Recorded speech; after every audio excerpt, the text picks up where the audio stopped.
దేవుని మహిమపరిచిన విధానంలో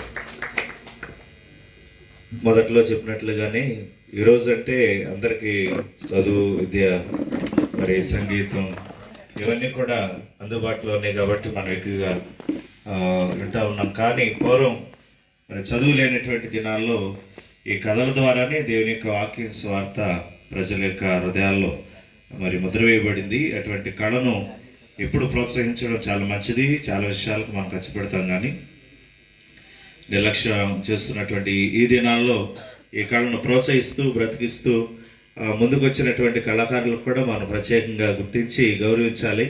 చాలా చోట్ల ఈ కథ అయిపోయిన తర్వాత కళాకారులను సన్మానిస్తారు. కారణం ఏంటంటే ఎన్నో మరి అవకాశాలు వస్తూ ఉన్నా కళను బ్రతికిస్తున్న కారణం చేత.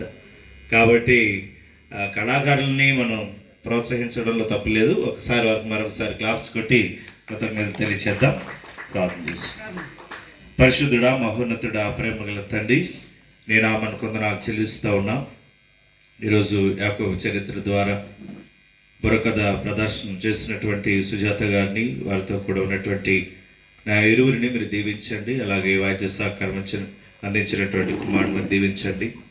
అలాగనే ఈ యొక్క కార్యక్రమాన్ని ఏర్పరిచినటువంటి ప్రియులు ఆర్ అంబేద్కర్ గారి కుటుంబాన్ని వీక్షించిన ప్రతి ఒక్కరిని, సహకరించిన వారిని మీరు దీవించి ఆశీర్వదించమని ప్రార్థన చేస్తూ, ఈ యొక్క కళ ద్వారా ప్రభు అనేక హృదయాల్లోని వాక్యము నిలిచి ఉండడానికి నీ కృప అనుగ్రహించమని, ఈ రాత్రి దేవునితో నింపి పంపమని యేసు పరిశుద్ధ నామమును బట్టి ప్రార్థించి వేడుకుంటున్నాం తండ్రి.